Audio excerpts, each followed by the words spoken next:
ராமானுஜதயாபாத்திரம் ஞானவைராக்கியபூஷணம் ஸ்ரீமத்வேங்கடநாதார்யம் வந்தே வேதாந்ததேசிகம் லக்ஷ்மீநாதசமாரம்பாம் நாதயாமுனமத்தியமாம் அஸ்மதாச்சாரியபர்யந்தாம் வந்தே குருபரம்பராம் யோ நித்யமच्युतपदाम्बुजयुग्मरुक्म व्यामोहतस्तदितराणि तृणाय मेने अस्मद्गुरोर्भगवतोऽस्य दैकसिन्धोः रामानुजस्य चरणौ शरणं प्रपद्ये। मातापिता युवतयस्तनया विभूतिः सर्वं यदेव नियमेन मदन्वयानाम् आद्यस्याः कुलपतेर्मुकुलाभिरामम् श्रीमत्तदङ्घ्रियुगलं प्रणमामि मूर्ध्ना। भूतं सरश्च महदाह्वयभट्टनाथ श्रीभक्तिसारकुलशेखरयोगिवाहान् भक्ताङ्घ्रिरेणुपरकालयतीन्द्रमिश्रान् श्रीमत्पराङ्कुशमुनिं प्रणतोऽस्मि नित्यम्। கருவிருத்த குழினி தவின்காம கடுங்குழி விழுந்து ஒரு விருத்தம் புக்குழலுருவீர் உயிரின் பொருள்கட்கு ஒரு விருத்தம் புகுதாமல் குறுகையர்கோன் உரைத்த திருவிருத்த தோரடி கற்றீரீர் திருநாட்டகத்தே। முன் உரைத்த திருவிருத்தம் 100 பாட்டும் முறையன் வரும் ஆசிரியமேழு பாட்டும் மன்னிய நற்பொருள் பெரிய திருவந்தாதே மறவாதபடி 87 பாட்டும் பின்னுரைத்ததோர் திருவாய்மொழி எப்போதும் பிழையரா 1002 பாட்டும் இந்நிலத்தில் வைகாசி விசாகன் தன்னில் எழில் குறுகை வருமாறா இறங்கு நீயே। அந்தமிலா பேரின்ப மருந்த ஏற்கும் அடியோமை அறிவுடனே என்றும் காத்து முந்தைவினை நிறைவழியில் ஒழிவாதம்மை முன்னிலையாம் தேசிகர்த்தம் முன்னே சேர்த்து மந்திரமும் மந்திரத்தின் வழியும் காட்டி வழிப்படுத்தி வானேற்றி அடிமை கொள்ள தந்தையன நின்ற தனி திருமால் தாளில் தலை வைத்தோம் ஷடகோபன் அருளினாலே। பொய் நின்ற ஞானமும் பொல்லா ஒழுக்கும் அழுக்குடம்பும் இன்னென்ற நேர்மை இனியாமுராமை உயிரளிப்பான் என்னென்ற யோனியுமாய் பிறந்தாய் இமையோர் தலைவா மெய்நின்று கேட்டருளாய் அடியேன் செய்யும் விண்ணப்பமே। அன்னப்பறவைகளை நீங்கள் போய் என் நெஞ்சை மீட்டு கொண்டு வாருங்கள், வைகுந்தம் செல்லுங்கள், வைகுந்தத்தில் சென்று அங்கே என்னுடைய நெஞ்சினார் இருப்பார், அவரை நீங்கள் மீட்டு கொண்டு வாருங்கள் அப்படின்னு தூது। அன்னம் செல்வீரும் வண்டானம் செல்வீரும் தொழுதிறந்தேன் அப்படின்னு அடுத்த பாட்டிலே அன்னங்கள் வண்டானங்கள் நீங்க எல்லாம் போகிறீர்களே, என் நெஞ்சினாரை கண்டால் என்னை சொல்லி அவரிடையே நீர் இன்னும் செல்வீரோ அப்படின்னு உமக்கு உம்முடைய சொந்தக்காரர் அங்கே தனியாக இருக்கிறாரே என்று சொல்லி அனுப்புங்கள் சொன்னார்। 2 பாட்டிலே அன்னத்தை இறக்கிறார், பிரார்த்திக்கிறார் அப்படின்னு பார்த்தோம்। இனிமேல் அடுத்த 2 பாட்டு இது மேகங்களை பற்றிய பாட்டு। தூது விடுதல் அப்படின்னா அன்னம் மேகம் இது 2 தான் முக்கியமா தெரியுது। காளிதாசன் மேகதூதம் எழுதினார், சுவாமி நிகமாந்த மகாதேசன் ஹம்ச சந்தேசம் அப்படின்னு அன்னத்தை தூது அனுப்பிச்சார்। 2 மகாகவிகள் காளிதாசன், இவர் கவிதார்க்கிக சிம்மம், அவன் கவிகுல திலகம் அப்படின்னு பெயர் காளிதாசனுக்கு। கவிகுல திலகமான காளிதாசன், கவிதார்க்கிக சிம்மமான சுவாமி தேசிகன், இவள சந்தேச காவியம் எழுதியிருக்கார், தூது விடுவதற்கே ஒரு காவியம் காளிதாசன் எழுதியிருந்தான் மேகதூதம்। அது ரொம்ப பிரசித்தமானது, சம்ஸ்கிருதம் மாத்திரம் இல்லை எல்லா பாஷையிலுமே அதை மொழிபெயர்த்திருக்கோம், ரொம்ப அழகா இருக்கும், ரொம்ப ஆச்சரியமா இருக்கும்। யக்ஷன் யக்ஷிக்கு தூது விடுகிறான் அப்படின்னு வரும்। இங்கே ஹம்ச சந்தேசத்துல சுவாமி தேசிகன் சாதிக்கும் போது பெருமாள் ஸ்ரீராமன் சீதா பிராட்டிக்கு தூது அனுப்புகிறார் அப்படின்னு। அதே மாதிரி நாச்சியார் திருமொழியில பார்த்தோமானா அன்னப்பறவைகளை தூது விடுகிறார் மட்டும் அல்லாமல் மேகங்களை விண்ணீல மேலாப்பு குயில் எல்லாம் தூது விடுறார், மாதிரி விண்ணீல மேலாப்பு விரித்தார் போல் மேகங்கள் தென்னீர்பாய் வேங்கடத்து என் திருமாலும் போந்தானே அப்படின்னு திருவேங்கட மலைக்கு மேகங்களை தூது விடுகிறார். மேகங்கள் எல்லாம் வடக்கே போய்கொண்டிருக்கின்றன, அவை திருவேங்கட மலைக்கு தான் போகின்றன அப்படின்னு நினைச்சுட்டு இருக்க. சொந்த ஊருக்கு போறதாம். மதையாரை போலெழுந்த மாமுகில்கள் வேங்கடத்தை பதியாக வாழ்வீர்கள், பாம்பனையான் வார்த்தை என்னே கதி என்னும் தானாவான் கருதாது ஓர் பெண் கொடியை வதை செய்தான் என்னும் சொல் வையகத்தார் மதியாரே. வேங்கடத்தை பதியாக வாழ்வீர்கள், வேங்கடமே உங்களுடைய சொந்த ஊராக நினைத்துக் கொண்டு வாழ்வு பெற்றவர்களே. அதான் இங்கிருந்து திருவேங்கட மலைக்கு போச்சுன்னா அங்க மலை ஒல்லியும், அதனால மேகங்கள்லாம் அந்த மலையில அங்கேயே மழையாக பொழியும், அதுக்கு மேல போக முடியாது. அதனால திருவேங்கடம் தான் சொந்த இடமா. வேங்கடத்தை பதியாக வாழ்வீர்கள், என்ன பாக்கியம் உங்களுக்கு அப்படின்லாம் சொல்றார். அந்த மாதிரியாக நாச்சியாரும் பறவையையும் மேகத்தையும் இரண்டையும் தூது அனுப்புகிறார் அப்படின்னு பார்த்தோம். அந்த ரீதியிலே நாம் சொல்லலாம். இந்த 2 பாட்டு மேகங்களுக்காக. இப்பொழுது 31வது பாசுரம். இசை மின்கள் தூதென்று இசைத்தால் இசையிலம் என் தலைமேல் அசை மின்கள் என்றால் அசையும் கொலாம், அம்பொன் மாமணிகள் திசை மின்மிளிரும் திருவேங்கடத்து வந்தாட்சிமயம் இசை மின்மிளீரிய போவான் வழிகொண்ட மேகங்களே. திருவேங்கடத்து வந்தாட்சிமயம் மிசை மின்மிளிரிய போவான் வழிகொண்ட மேகங்களே. திருவேங்கடத்துக்கு போகின்ற மேகங்களே, திருவேங்கடத்து போய் அங்கே மின்னல்களை எல்லாம் நாம் வீச வேண்டும், ஒலிகளை எல்லாம் வீச வேண்டும் என்பதற்காக இந்த வழியிலே பிரயாணம் மேற்கொண்ட மேகங்களே. அம்பொன் மாமணிகள் திசை மின் விழுகும் திருவேங்கடத்து, நல்ல அழகான பொன்னும் மாமணிகளும் சிறந்த ரத்தங்களும் எல்லா பக்கமும் ஒளி வீசும்படியாக இருக்கக்கூடிய திருவேங்கடத்துல அங்கே திருவேங்கடத்து அடிவாரத்தை உடைய அந்த ஒரு மலையிலே அப்படின்னு அர்த்தம். ஏன்னா திருவேங்கட மலை ஒரு மலை இல்லை, பல மலைகள் சேர்ந்தது. அப்போ அந்த மலையின் மேலே போய் மின்னல்களை எல்லாம் நாம் பிரகாசப்படுத்த வேண்டும் என்கிற எண்ணத்துடன் இங்கிருந்து போகக்கூடிய மேகங்களே, இசைமின்கள் தூது என்று இசைத்தால் இசையிலம். நீங்கள் போய் தூது இசைமீன்கள் எனக்காக நீங்கள் தூது, நான் சொல்லும் தூதை ஒத்துக்கொண்டு எனக்காக தூது சொல்லுங்கள் அப்படின்னு நான் உங்களை பிரார்த்திக்கிறேன். ஆனால் பிரார்த்தித்தால் நீங்கள் அதை ஒத்துக்கொள்ளவில்லை, ஒத்துக்கொண்டு இங்கிருந்து திருவேங்கடம் போவதாக நாங்கள் பார்க்கவும் இல்லை. சரி, போனால் போயிட்டு போறது. என் தலைமேல் அசைமின்கள் என்றால் என் தலைமேலே நீங்கள் அசைந்து இருங்கள், என் தலைமேலே வந்து இருங்கள்.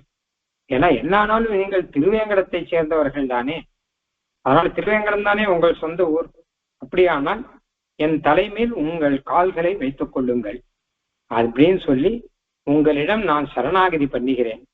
அப்படி சரணாகதி பண்ணினால் அப்போதாவது நீங்கள் அங்கே போவீர்களா? என் தலைமேல் அசைமின்கள் என்றால் அசையும் கோலாம், என் தலைக்கு ஆபரணமாக நீங்கள் இருங்கள் என்று சொல்லி உங்கள் திருவடிகளிலே என் தலையை நான் வைத்தால் அப்போதாவது நீங்கள் எனக்காக திருவேங்கடத்துக்கு போவீர்களா, செல்லக்கூடுமோ என்பதாக மேகத்தை பார்த்து பிரார்த்திக்கிறார் இந்த பாட்டிலே. தூது எனக்காக செல்ல வேண்டும்னா என்ன அர்த்தம் கேட்டான்னா, நாயகன் என்னை பிரிந்து அங்கே இருக்கிறான், நான் நாயகனை பிரிந்து இங்கே இருக்கிறேன். ஆக நாயகனுக்கு என் நிலைமையை நீ எடுத்து சொல்ல வேணும், அதற்காக இங்கிருந்து நீ போக வேணும் என்பதாக பிரார்த்திக்கிறார். அன்னத்தின்கிட்ட பிரார்த்தித்தார், அன்னமும் போனதா தெரியல. இப்ப மேகத்தின்கிட்ட பிரார்த்திக்கிறார், மேகமும் போக போறதா இல்ல, அதுவும் போகலையாம், அதுவும் அங்கேயே இருக்கான், அந்த இடத்துல இருந்துட்டு இருக்கு. இது எதுவுமே இவருடைய பிரார்த்தனையை கேட்டு ஐயோ பாவம் இவளாயிற்று நாம் செய்வோம் என்பதாக அந்த இடத்தை விட்டு கிளம்பி போகின்றதா அப்படின்னா இல்லை. அது என்ன சுவாமி, மேகத்தை போய் தூது அனுப்ப முடியுமா? மேகம் ஒரு சேத்தனமா? நாம சொன்னா அதுக்கு புரியுமா? அது அச்சேதனம் தானே அப்படின்லாம் சாதாரணமா கேட்பாள். ஆனால் இந்த மேக தூதத்துல காளிதாசன் அழகா சில விஷயங்கள்லாம் சொல்லியிருக்காங்க. தூமஜோதி சலில மருதாம் சன்னிபாத மேகா அப்படின்னு ஆரம்பிச்ச ஒரு ஸ்லோகத்துல அதெல்லாம் இருக்கட்டும். இப்ப இந்த விஸ்லேஷ திசையில அறிவு கலங்கி இருக்கக்கூடிய நாயகியானவர் மேகம் பீ போறது ஆகாசத்துல, சரி இது போகக்கூடிய ஒரு வஸ்து போல இருக்கு, இது ஸ்தாவரம் போல இங்க இருக்காது, இது பறவை போல பறந்து போகக்கூடியது போல இருக்கு அப்படின்னு நினைச்சிட்டு மேகத்தை அனுப்புகிறார். எப்பவுமே மேகம் என்பதே அது ஒரு விதமான தாபத்தையும் ஒரு விதமான குளிர்ச்சியும் எல்லாவற்றையும் உண்டாக்கக்கூடியது. குளிர்ச்சியை உண்டாக்கும், அதே சமயம் நாயகன் பக்கத்திலே இல்லை என்றால் தாபத்தையும் உண்டாக்கும் இல்லையா? அதனால அந்த மேகத்தை பார்த்து நீங்கள் எனக்காக சேர்ந்து முன்ன சொன்னாலே என்னென்ன தூதெம்மை அப்படின்னு அந்த மாதிரியாக நீங்கள் எனக்காக தூது ஒத்துக்கொள்ள வேணும். ஒத்துக்கொண்டு அங்கே போய் அவனிடம் சொல்ல வேண்டும், நாயகன் எம்பெருமான் இருக்கும் இடம் போய் சொல்ல வேணும் என்று சொல்ல. ஆனால் மேகங்கள் அதை கேட்கலை, அப்படியே வெறுமை இருந்துருக்கு. அதை பார்த்து நீங்கள் நான் சொல்வதை கேட்காவிட்டால் பரவாயில்லை, உங்கள் தலைமேலே என் சிரசை வைக்கிறேன், உங்கள் பாதத்தின் மேலே என் தலையை வைக்கிறேன், கேட்டா என் தலையின் மேலே உங்கள் பாதத்தை வைத்து விட்டு நீங்கள் போங்கள் அப்படின்னார். அதாவது என்ன கேட்டான்னா, நீங்கள்லாம் திருவேங்கடத்தை சேர்ந்தவர்கள் தானே, அதனால என்னாலும் திருவேங்கடத்துக்காரர்கள், அதனால உங்களை சேவிக்கிறேன், அப்ப என் தலைமையிலே உங்கள் பாதத்தை வைத்து விட்டு செல்லுங்கள் அப்படின்னா உடனே அந்த மேகங்கள் அதற்கும் கொஞ்சம் யோசிக்க ஆரம்பிச்சுதான். அதை பார்த்து அந்த மேகங்களை பார்த்து, ஓ மேகங்களே, இந்த மாதிரியாக வழிகொண்ட மேகங்களே, அதாவது இசை மீன்கள் தூது என்று இசைத்தால் இசையிலம், தூது இசை மீன்கள், நான் சொல்லக்கூடிய எனக்காக தூதுவை ஏற்றுக்கொள்ளுங்கள் அப்படின்னு நான் உங்ககிட்ட சொல்றேன். ஆனால் இசைத்தால், நான் உங்களிடம் பிரார்த்தித்தால், இசையிலம், நீங்கள் அதை ஒத்துக்கொண்டதாக தெரியவில்லையே, என் பிரார்த்தனையை ஏற்றுக்கொண்டு தலையசைத்து அப்படியே செய்கிறேன் என்று சொல்லி எதுவுமே பண்ணலையே. இசை மீன்கள் தூது, தூதை ஏற்றுக்கொள்ளுங்கள் அப்படின்னு சொல்றோம். அதான் பொதுவாக தூத்து போகணும்னு சொன்னா சில பேர் பட்டு வேண்டான்டுவான், ஆனா நீ வச்ச ஆளானா அப்படின்னு. சாதாரணமான மனுஷாலேயே சொல்றேன், எனக்காக கொஞ்சம் அவாத்து போய் கொடு அப்படின்னா அதெல்லாம் முடியாதுப்பா, என்ன நீ வச்ச ஆளானா, உனக்காக நான் போய் கொடுப்போம், உனக்கு வேணும்னா நீ போய் கொடுத்துக்கோ அப்படிதான் சொல்லுவார்கள் சில பேர் இருக்கிறார்கள். ஆனால் கண்ணன் தூத்து போகிறான், ஸ்ரீமத் ராமாயணத்திலே ஆஞ்சநேயர், மகாபாரத்திலே கண்ணன் தூத்து போகிறான் அப்படின்னு வரும்போதுதான் அந்த தூத்து செல்லுதலுக்கு ஒரு பெருமை அப்படிங்கிறது கிடைக்கிறது, ஆஞ்சநேயரால கிடைக்கிறது. கண்ணனே தூத்து போகும்போது இன்னும் பெருமை அப்படின்னு கிடைக்கிறது. அதுவும் கண்ணனுக்காக தூத்து அப்படின்னா அது இன்னும் விசேஷமா இருக்கும். பெருமானுக்காக இந்த சாக்கில் போய் பெருமானை சேவிச்சுட்டு வரலாம் இல்லையா, அதனால விசேஷமா ஏத்துக்கணும். ஆனா மேகங்கள் ஏத்துக்கள். இசை மீன்கள் தூத்து என்று இசைத்தால் இசையிலம், இசைத்தாலாம் சொன்னாலும் அர்த்தம். இசையிலம்னா நீங்கள் அங்கீகரிக்க இல்லையே, நீங்கள் அங்கீகரிப்பதாக எங்களுக்கு தெரியவில்லையே அப்படின்னு அர்த்தம். மேகங்களே நீங்க அதை ஒத்துண்டங்களா, தூதி போவதாக ஒத்துக்கொண்டீர்களா, ஒத்துக்கொண்டதா தெரியலையே. இசை மீன்கள் தூது என்று இசைத்தால் இசையிலம், என் தலைமேல் அசை மீன்கள் என்றால் அசையும் கொலாம். சரி வேண்டாம், என் தலைமேல் அசை மீன்கள், என் தலைமையிலே இருந்து விட்டு போங்கள், அதாவது உங்கள் பாதத்தை என் தலைமையிலையாவது நீங்கள் வைத்து விட்டு செல்லுங்கள் அப்படின்னு சொல்ற. அப்படின்னா என்ன தாற்பயம் அப்படின்னா, நான் சரணாகதி பண்ணுகிறேன், உங்களிடம் சரணாகதி பண்ணுகிறேன், அதற்காவது போங்கள் அப்படின்னு சொல்ற மாதிரி ஆச்சு. அப்படியானாலாவது அது போகுமா அப்படின்னு அடுத்தது சொல்ற. அசை மீன்கள் என்றால் அசையும் கொலாம், என் தலைமேல் அசையுங்கள், என் தலைமேல் நடங்கள் அர்த்தம், பாதத்தை வையுங்கள் அர்த்தம். அப்படி சொன்னால் சரி, நம்ம கிட்ட சரணாகதி பண்ணி கேட்கிறாரு, அப்ப நாம போகலாம் அப்படின்னு அங்கிருந்து கிளம்பி திருவேங்கடம் போகுமோ, நீங்கள் போவீர்களா அப்படின்னு. அதாவது இந்த அழகான வார்த்தை, என் தலைமேல் அசைமின்கள் என்றால் தூதர்கள் கிடைச்சிருக்கா இல்லையா, கிடைச்சா அவளை விழுந்து சேவிக்கலாம் போல இருக்கு. எங்கானல் அதுல சொல்லியிருக்காரு ஆழ்வார், எங்கானல் அகங்கழிவாய் இறை தேர்ந்து இங்கு இனிதமரும் செங்கால மடனாராய் திருமூழி களத்துறையும் கொங்கார் பூந்துழாய் முடி எம் குடக்கூத்தற்கு எந்தூதாய் நுங்கால்கள் என் தலைமேல் கெழுமீரோ நுமரோடே. திருமூழி களத்துல இருக்கக்கூடிய எம்பெருமான் செங்கால மடனாராய் அப்படின்னு தூதம் அனுப்பும்போது, நீங்கள் கொங்கார் பூந்துழாய் முடி என் குடக்கூத்தற்கு என் தூதாய் போங்கள், அப்பொழுது நுங்கால்கள் என் தலை மேல் கழுமீரோ நுமரோடே, உம்முடைய கால்கள் என் தலைமையிலே நீங்கள் வைத்துவிட்டு செல்லுங்கள் நீங்கள். ஏன்னா தூதர்கள் கிடைச்சிருக்கான்னு அவளை எத்தனை தடவை வேணா கீழ் விழுந்து விழுந்து செய்திக்கலாம். விசிந்திய ஆப்தம் த்விஜம் கஞ்சித் வியாஜகார கிஞ்சன பாகவதத்தில் வரும். ருக்மிணி பிராட்டி தூத் அனுப்புற யாரை, ஒரு பிராமணரை கண்ணனுக்கு ஓலை கொடுத்து அனுப்புறார். அந்த பிராமணர் அந்த கண்ணன் கிட்ட அந்த ஓலையை கொடுத்து விட்டு அந்த வயசுக்கு திரும்பி வந்துட்டார். ருக்மிணி பிராட்டி அப்பதான் அந்த யாத்திரையில இருக்கார். இன்னும் யாரையுமே காணுமே, இந்த போன பிராமணர் கூட வர காணுமேன்னு பார்த்தா அவர் தென்படுறார், அவர் அங்க இருக்கார். இங்கிருந்தே ருக்மிணி பிராட்டி அவரை பார்த்தார். அங்கிருந்தே அவர் பார்வையிலேயே பதில் சொல்லிட்டார். ஆச்சான்னு அர்த்தம், ஆயிரத்து கண்ணன் கிட்ட கொடுத்துட்டேன். இதெல்லாம் வாய்ப்பயிற்சி கிடையாது, எல்லாம் பார்க்கிற பார்வையிலேயே மொத்தமும் தெரிஞ்சிடும். ருக்மிணி பிராட்டி அப்படி சந்தோஷத்தோட பார்க்க, இவர் ரொம்ப சந்தோஷத்தோட அப்படியே தலையை சேர்த்து காரியம் நடந்து விட்டது என்பதை சைகையாலே தெரிவிக்க, அப்போ ருக்மிணி பிராட்டி, இந்த தூது போனாரே இவருக்கு என்ன பண்ணலாம், பிரத்யுபகாரம் பண்ணணும். கண்ணன் கிட்ட போய் அந்த ஓலையை கொடுத்துட்டு வந்திருக்க, இதை அடுத்து தொடர்ந்து கண்ணன் வரப்போறான். கண்ணன் எப்படியும் ரட்சிப்பான்ங்கிறது தெரியும் ருக்மிணி பிராட்டிக்கு. எப்படியும் கட்டாயம் ரட்சிப்பான். ஏன்னு கேட்டா கண்ணன் ரக்ஷகன் அல்லவா, அதனால கண்ணனாலே ரக்ஷகன் தானே அர்த்தம். அதனால கட்டாயம் வருவான். ஆனால் இந்த காரியத்தை சாதித்து கொடுத்தது யாருன்னா இந்த பிராமணர் தான். அப்படி இவருக்கு என்ன பண்ணலாம், இவருக்கு பிரத்யுபகாரமாக இந்த பிராமணருக்கு நாம என்ன பண்ணலாம் அப்படின்னு யோசிக்கிறார். எதுவுமே இப்ப பண்ண முடியாது, இந்த சமயத்துல எதுவும் பண்ண முடியாது.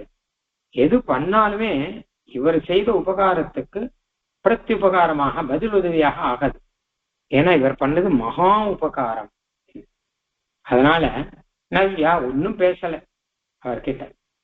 பின் என்னன்னா தலை வணங்கினாள் அப்படின்னு, கைகூப்பி தலை வணங்கினாள் அந்த பிராமணன். வேற என்ன பண்ண முடியும், கைகூப்பி தலை வணங்கினாலும் சாட்சாத் லக்ஷ்மி தேவியே கைகூப்பி தலை வணங்கினாலும் இவருக்கு எப்படி இருக்கும், எவ்வளவு சந்தோஷமா இருக்கும். அந்த சமயத்துல ஒரு ராஜகுமாரியா இருக்கார். அவர் இவர் காரியத்தை முடிச்ச உடனேயே சிரசா நனாம தலையாரே வணங்கி கை கூப்பினார் அப்படின்னு. அதனால்தான் இதே விஷயத்தை தான் நாச்சியார் தமிழிலும் சொல்ற, தலையெல்லாம் கைமாறிலேனே அப்படிங்கிறது. அங்கேயும் தூது அனுப்பிச்சிட்டு உங்களுக்கு கைமாறி என்னன்னு கேட்டான்னா, தலையெல்லாம் கைமாறிலேனே, என் தலை தவிர வேற கைமாறு கிடையாது. பதில் கைமாறினா பிரத்யுபகாரம், பதிலுக்கு என் தலை தவிர எதை தரை போறேன் அப்படின்னு. அப்போ என் தலையே கொடுத்துடுறேன்னா என்ன அர்த்தம்னா, என் தலையே கொடுத்துடுறேன்னா என் உசுரையே கொடுத்துடுறேன்னு அர்த்தமானா அப்படி அர்த்தம் இல்லை. என் தலையே கொடுக்கறேன்னா என் தலையாலே வணங்குகிறேன்னு அர்த்தம் அப்படின்னு அழகா நம்ம ஆச்சாரியர்கள்லாம் சாய்ச்சிருக்கா. என் தலையை கொடுத்துடுறேன், நீ பண்ண உதவிக்கு பதிலுக்கு என் லைஃபையே ஒப்படைக்கிறேன், என் தலையே உனக்கு கொடுக்குறேன்னு அந்த அர்த்தம் இல்லை. தலையெல்லாம் கைமாறிலேனே அப்படின்னா தலையாலே உன்னை வணங்குவதை தவிர வேற கைமாறி எனக்கு கிடையாது. அதனால தலை வணங்கி கை கூப்பி நான் ஏதோ சமர்ப்பிக்கிறேன், இவ்வளவுதான். இதுவே என்னால செய்ய முடிஞ்சது அவ்வளவுதான் அப்படின்னு நாச்சியார் திருமொழியில் நாச்சியாரும் தலையெல்லாம் கைமாறிலேனே அப்படின்னு சாதிக்கிறார் இல்லையா. ஆக அந்த மாதிரி அந்த தூது செல்பவர்களுக்கு நாம் என்ன செய்ய முடியும் அப்படின்னு கேட்டா, தலை வணங்குதல் கை கூப்புதல் தவிர வேற எதையும் செய்ய முடியாது. ஆனால் நுங்கால்கள் என் தலை மேல் கெழுமீரோ நுமரோடேன் செங்கால வடனாராய் திருமூழி களத்துறையும் கொங்கார் பூந்துழாய் முடி என் குடக்கூத்தற்கு எந்தூதாய் நுங்கால்கள் என் தலைமேல் கெழுமீரோ நுமரோடே. என்ன அழகான பாட்டு. எங்கானல் அகங்கழிவாய் இறை தேர்ந்து இங்கு இனிதமரும் செங்கால மடனாராய் திருமூழி களத்துறையும் நும் கால்கள் என் தலைமேல் கெழுமீரோ. உம்ம கால்கள் மாத்திரம் இல்ல, நுமரோடே உம்மை சேர்ந்தவர்கள் யார் யார் இருக்காளோ மொத்த பேரையும் நான் சேவிக்கணும். எல்லாருடைய கால்களும் என் தலைமையில இருக்கா. உம்முடைய குடும்பத்துல இருக்கக்கூடிய மனைவி மக்கள் யார் இருக்காளோ அவர்கள், அது இல்லாமல் உம்மோட கூட இருக்கக்கூடிய உமக்கு வேண்டியவர்கள் அப்படின்னு பறவை கூட்டத்துல இருக்கக்கூடியவர்கள் யாரோ எல்லாரும் எனக்கு உத்தேசியர்கள், எல்லாரும் பாகவதர்கள், எல்லாரும் பாகவதர்கள் தானே. அதனால மொத்த பேரும் நுமரோடே உம்மை சேர்ந்தவர்கள் யார் யார் இருக்காளோ எல்லாத்தையும் கூட்டின்னு வரும். எல்லாருடைய திருவடியிலையும் நான் சிரசாலை வணங்க. நுங்கால்கள் என் தலை மேல் கெழுமீரோ நுமரோடே அப்படின்னா இப்படிப்பட்ட ஒரு பக்தி பாவம் இருக்குன்னு அப்படி சொல்ல முடியும். அதுவும் பறவைகளை பார்த்து செங்கால வடனாராய் வடக்கிலேயே கைகூப்பி வணங்கினாலேன்னு சொல்ற மாதிரி, கலியன்னு சொன்ன மாதிரி செங்கால மடனாராய் நும் கால்கள் என் தலைமேல் கெழுமீரோ அப்படின்னு நுமரோட இன்னும் சேர்ந்தவாறு யார் இருக்காளோ எல்லாரோடையும் உம்ம கால்கள் என் தலைமையிலே இருக்காதோ, வைக்க மாட்டீர்களா, அனுகிரகம் செய்ய மாட்டீர்களான்னு சொன்ன மாதிரியாக இந்த இடத்திலேயும் இந்த மேகங்கள் இருக்கு இல்லையா, என் தலைமேல் அசைமின்கள் மேகங்களே நீங்கள் அங்க அங்க போறத காட்டிலும் என் தலைமையிலே போங்க. என் தலைமையிலே உங்கள் பாதம் இருக்கணும், அந்த மாதிரி போங்கள் அப்படிங்கிற சுவாபதேசம் என்னன்னு கேட்டாங்கன்னா, அந்த கடகர்களாக இருக்கக்கூடிய ஆச்சாரியர்களுடைய திருவடியே சரணம் அப்படின்னு. பெருமாள் இருக்கட்டும், நமக்காக எப்படி ஆனால் தூதர்கள் கிடைக்கிறார்களோ அது மாதிரி நமக்காக ஆச்சாரியர்கள் கிடைத்திருக்கிறார். ஆச்சாரியர்கள் இல்லாட்டா நமக்கு என்ன, நம்ம எப்படி சரணாகதி பண்ணணும், பெருமாளை எப்படி ஆசிரிக்கணும் எதுவும் தெரியாது. அதனால ஆச்சாரியர்களை பார்த்து சொல்ல வேண்டியது நுங்கால்கள் என் தலை மேல் கெழுமீரோ நுமரோடே, நம்ம திருவடிகளை தான் எங்களுக்கு சரணம், அதனால அதை என் தலைமையிலே வைத்து அருள வேணும் அப்படின்னு சொல்லணும். இசை மின்கள் தூதென்று இசைத்தான் இசையிலம் என் தலைமேல் அசை மின்கள் என்றால் அசையும் கொலாம். அப்படி நான் உம்முடைய கால்களிலே என் தலையை வைத்து நான் சரணாகிதி பண்ணி உங்களை பிரார்த்திக்க அப்படியானால் போவீர்களா? அப்படி பண்ணாதான் போவீர்களா? அம்பொன்மாமணிகள் திசை மின்மிளிரும் திருவேங்கடத்து வந்தாள் இமயமிசை மென்மிளிரிய போவான் வழிகொண்ட மேகங்களே. அம்பொன் மாமணிகள் திசைமின் மிளிரும் திருவேங்கடத்து, திருவேங்கடத்துல பல மாமணிகள் ரத்தனங்கள் எல்லாம் அப்படியே நாலா பக்கமும் மிளிர்கின்றன, ஒளி வீசுகின்றன.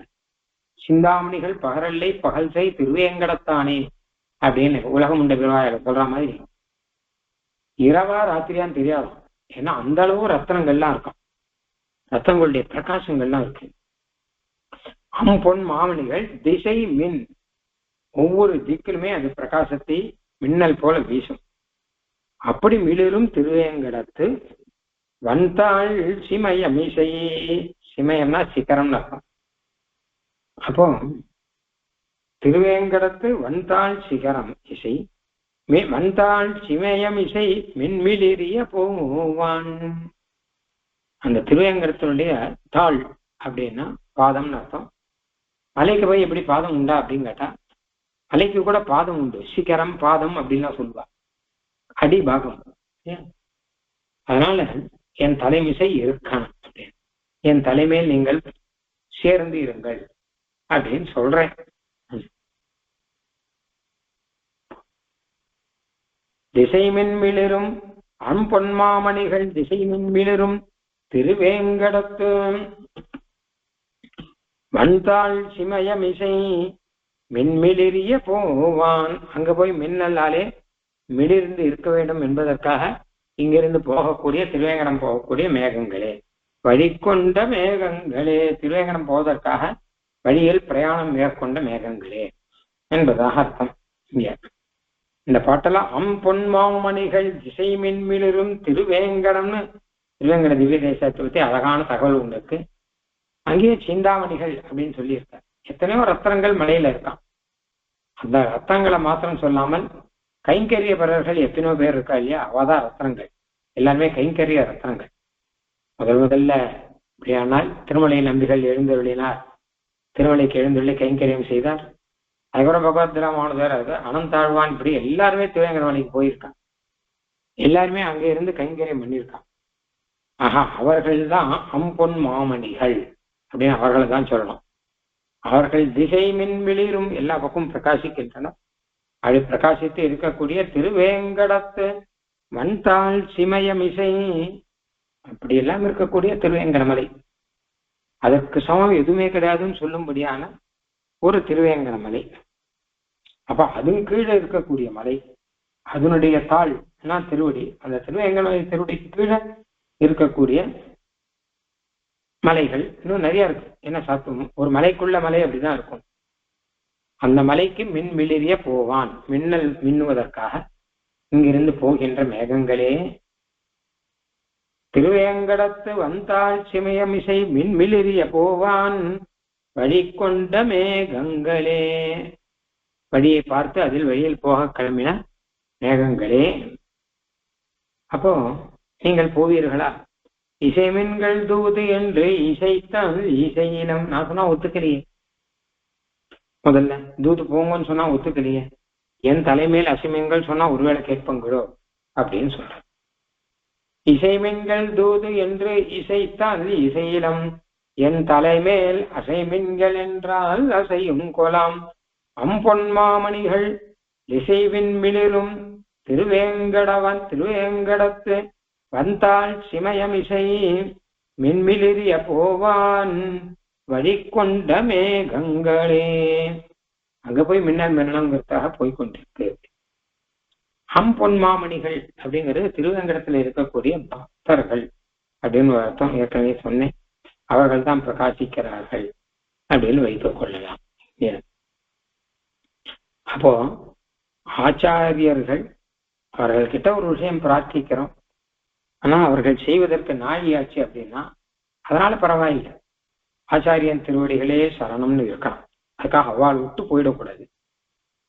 என்னன்னு கேட்டான்னா, என் தலைமேல் அசைமின்கள்னு சொல்ற மாதிரி என் தலைமையிலே உங்கள் திருவடியை வைத்து அனுகிரகம் செய்யுங்கள். அதுக்கப்புறம் எனக்காக பரநிலாசம் எப்ப பண்றாங்களோ அது இருக்கட்டும். இப்போ என் தலைமையில் உங்கள் திருவடியை வைத்து நீங்கள் அனுகிரகம் செய்யுங்கள், நாலா பக்கமும் உங்களை சேவிக்கணும்னு நான் ஆசைப்பட்டேன் அப்படின்லாம் சொல்லலாம் இல்லையோ? அது அவசியம் சொல்லணும். ஏன்னு கேட்டா அவர்கள் தான் என்ன ஆனாலும் எம்பெருமானையும் நம்மையும் சேர்த்து வைப்பவர்கள், வேற யாரும் சேர்த்து வைக்க போறதில்லை. ஆச்சாரியர்கள் தான் சேர்த்து வைக்க போகிறார்கள், நம்மை பெருமாளுடன் சேர்த்து வைக்க போகிறார்கள்.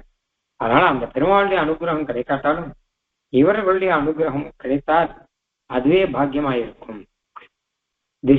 இசைமின்கள் தூதென்று இசைத்தான் இசையிலம், என் தலைமேல் அசைமின்கள் என்றால் அசையும் கொலோ. பொன் மாமணிகள் திசை மின்மிளிரும் திருவேங்கடத்து வந்தாள் சிமயமிசை மின்மிளிரிய போவான் வழி கொண்ட மேகங்களே.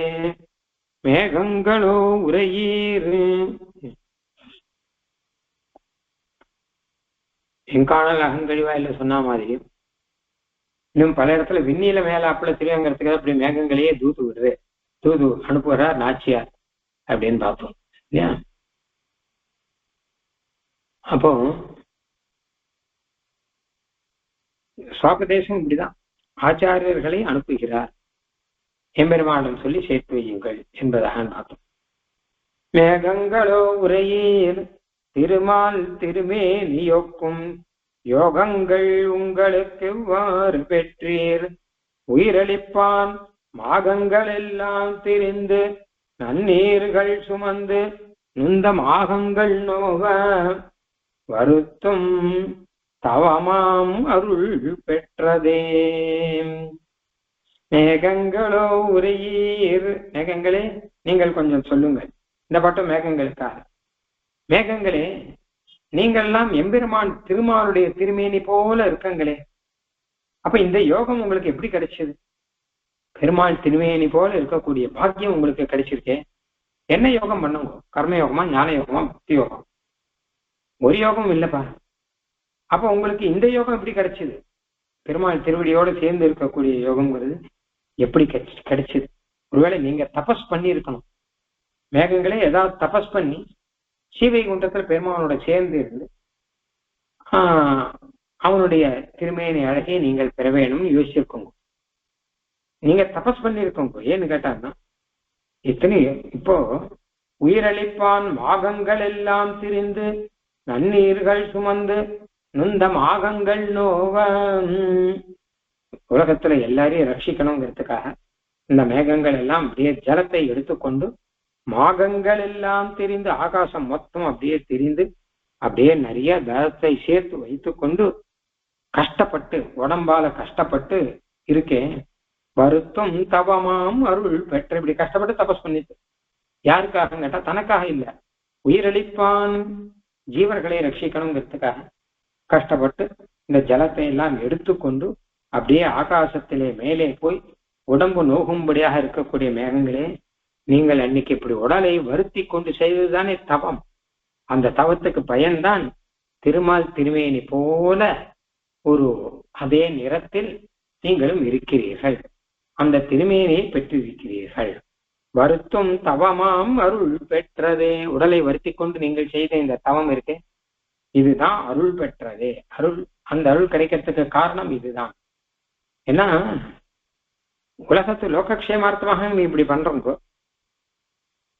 லோகக்ஷேமார்த்தமாக மழை பெய்ய போகிறோம். அதனால அதை பார்த்து உங்களுக்கு எம்பெருமான் தன்னுடைய ஒரு ரூபத்தையே, கருத்த ரூபத்தையே மேகங்களுக்கு கொடுத்துறாங்க. மேகங்களோ உரையீர் திருமால் திருமேனி யொக்கும் யோகங்கள் உங்களுக்கு எவ்வாறு பெற்றீர். மேகங்களை பார்த்து சேர்க்கறது இல்லையா? திருமால் திருமேனி போல இருக்கங்களே, பெருமாளை போல திருமேனி யாருக்காவது கிடைக்குமா அப்படின்னா ஒருவேளை முக்தி திசையில கிடைக்கலாம், மோட்ச திசையில பெருமாள் எப்படியோ அதே போல திருமேனி எடுத்துக்கலாம் அப்படிங்கறதெல்லாம் வரும். ஆனால் இந்த சம்சார திசையில அதுக்கு சாரூபியம்னு பேர். பெருமாளை போல சதுர்புஜனோ 4 கையோட கூட ஒரு அழகான திருமேனியை பெறலாம். ஆனா இங்க அது நடக்காது. அதனால திருமால் திருமேனியொக்கும் யோகங்கள் உங்களுக்கு எவ்வாறு வெற்றீர். உயிரளிப்பான் மாகங்கள் எல்லாம் திரிந்து, உயிரளிப்பான ஜீவர்களை காப்பாற்றுவதற்காக மேகம் இருக்கு. ஜீவர்களை காப்பாற்றுவதற்காக தான் பெருமாள் இருக்க. அதான் மேகசியாமனா பெருமாள் இருக்க. உயிரளிப்பான் என்னென்ற யோனியமாய் பிறந்தா இமையோர் தலைவன் முதல். ஜீவர்களை ரட்சிப்பதற்காக மாகங்கள் எல்லாம் தெரிந்து தண்ணீர் சுமந்து நுந்த மாகங்கள் நோவ, எல்லா இடமும் போய் அங்க இருக்க தண்ணீரை எல்லாம் சுமந்து கொண்டு அப்படியே மெதுவாக ஏறி ஆகாசத்திலே சஞ்சரித்து கொண்டு நடந்து கொண்டு இருக்கிறீர்களே. வேகமா போக முடியல, ஏன்னா நீர் உண்ட மேகம். ஜலத்தை சாப்பிட்ட மேகத்துக்கு வேகமா போகாது, நிறைய ஜலம் சாப்பிட்டு. அழகா எழுதியிருக்க வியாக்கியானங்கள்ல கர்ப்பிணி ஸ்திரீகள் மாதிரி நடக்கிறாங்க. கர்ப்பிணி ஸ்திரீகள் மெதுவா நடக்கிறா, ஏன்னா உள்ள குழந்தை இருக்கு வயத்துல, அந்த குழந்தைக்கு எதுவும் ஆயிடக்கூடாது. அந்த மாதிரி மேகங்கள் எல்லாம் நீர் உண்ட மேகங்கள். கர்ப்பிணி பெண்கள் மாதிரி நிறைய ஜலத்தை சாப்பிட்டுட்டு வயத்துல வச்சு அப்படியே போயின்று ஆகாசத்துல. உயிரளிப்பான் மாகங்கள் எல்லாம் திரிந்து நன்னீர் சுமந்து, நல்ல நீர் 10 மாசம் சுமக்கிற மாதிரி சுமந்து நொந்த மாகங்கள் நோவ, உடம்பெல்லாம் கஷ்டப்படும்படி போகிறீர்களே. இப்படி வருத்தும் தவமாம் அருள் பெற்றதே, இப்படி உடம்பை வருத்தி கொண்டு நீங்கள் செய்த தவம் இருக்கு இல்லையா, அதுதான் உங்களுக்கு அருள் கொடுத்திருக்கு. பெருமானுடைய அருள் நீங்கள் பெற்றுவிட்டீர்கள் அப்படின்னு அர்த்தம். மேகங்களோ உரையீர் திருமால் திருமேனியொக்கும் யோகங்கள் உங்களுக்கு எவ்வாறு பெற்றீர். உயிரளிப்பான், அதாவது சாரூபியம்ங்கிறது தபஸ் பண்ணாதான் கிடைக்கும், இல்லாட்டா கிடைக்காது. நீங்க என்ன தபஸ் பண்ணுங்க அப்படின்னா, மேகம் தானே பரோபகாரத்துக்காக ஜலத்தை எடுத்துட்டு ஆகாசத்துல மேல போய் சஞ்சரிச்சு ஒரு இடத்துல சேர்த்து அப்புறம் கார் மேகமாய் மழை பொழியணும். இத்தனை உயிரளிப்பான் மாகங்கள் எல்லாம் தெரிந்து நன்னீர்கள் சுமந்து நொந்த மாகங்கள் நோவ வருத்தும் தவமாம் அருள் பெற்றதே. அப்படிங்கள் உடம்பை வருத்தி கொண்டு செய்யக்கூடிய தவம், தபஸ் இருக்கு இல்லையா, அதுதான் உயிர் பெற்றது, அதுதான் உங்களுக்கு இந்த பலனை கொடுக்கிறது அப்படின்னு அர்த்தம். இந்த பாசுரத்துல மாகங்கள் அப்படின்னா ஆகாசங்கள் அர்த்தம். மான பெரிய, க அப்படின்னா ஆகாசம். அப்போ மாகங்கள்னா பெரிய ஆகாசங்கள். பெரிய ஆகாசங்கள்னு ஏன் சொல்றேன்? நிறைய ஆகாசம் இருக்கான்னு கேட்டாங்க. ஒவ்வொரு ஆகாசத்திலும் ஒவ்வொரு இடமா எடுத்தோம்னு வச்சுக்கோங்களேன், அப்போ நிறைய ஆகாசங்கள் இருக்குன்னு தான் அர்த்தம். மொத்தமா ஆகாசம் ஒண்ணுதான். ஆனா ஆகாசத்துக்குள்ளே வீடு கட்டிண்டு இது எங்காம் இது அவாம்னு சொல்ற மாதிரியாக ஆகாசத்துக்குள்ளே பல பிரதேச பேதங்கள் அப்படிங்கிறது நாம கல்பிச்சுக்க முடியும். அதனால மாகங்கள் அப்படின்னு சொல்றது. நன்னீர்கள் அங்கேயும் அப்படிதான். நீர்கள் சுமந்து, நீர் சுமந்துன்னு சொன்னாலே போதும். ஆனா நீர்கள் சுமந்துன்னா பல இடத்துல நீரை எடுத்துக்கொண்டு அப்படின்னா நுந்த மாகங்கள் நோவா அறுத்தும் தவமாம் அருள் பெற்றதே. அது உங்களுடைய அந்த தபஸ் தான் உங்களுக்கு இந்த பலனை வாங்கி கொடுத்திருக்கிறது. மேகங்களே, பெருமாள் திருமேனி போல நீங்கள் இருக்கீர்களே. மேகங்களோ உரையீர் திருமால் திருமேனியொக்கும் யோகங்கள் எவ்வாறு வெற்றி உங்களுக்கு எவ்வாறு பெற்று. அழகா மேகத்தையும் பெருமாள் திருமேனியும் சேர்த்து சொல்லாத இடமே கிடையாது. எல்லா அழ்வாரும் சொல்லியிருக்கா, பல இடங்களும் சொல்லியிருக்கா. என்ன கேட்டா நல்ல உதாரணம். மேகங்கள் போல பெருமாள் இருக்க மாற்றம் இல்லை. மேகம் போல குளிர்ச்சியா இருக்கார், மேகம் போல கருணை மழையை பொழிகிறார் அப்படின்னு எல்லாம் உண்டு பெருமாள்.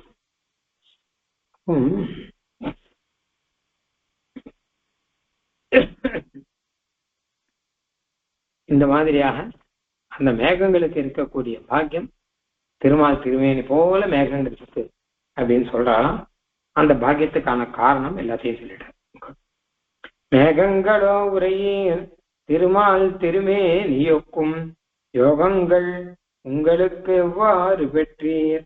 உயிரளிப்பான் மாகங்கள் எல்லாம் திரிந்து நன்னீர்கள் சுமந்து நுந்தமாகங்கள் நோக வருத்தம் தவமாம் அருள் பெற்றதே. அருளாறு திருச்சக்கரத்தால் அகல் விசும்பும் நிலனும் இருளாறு வினை கட செங்கோல் நடாவுதிர் அப்படிங்கிற இந்த பாசனம் 33வது பாசனம். அது நாளைக்கு பார்க்க போறோம். ஆழ்வார் எம்பெருமானார் தேசிகன் திருவடிகளே சரணம்.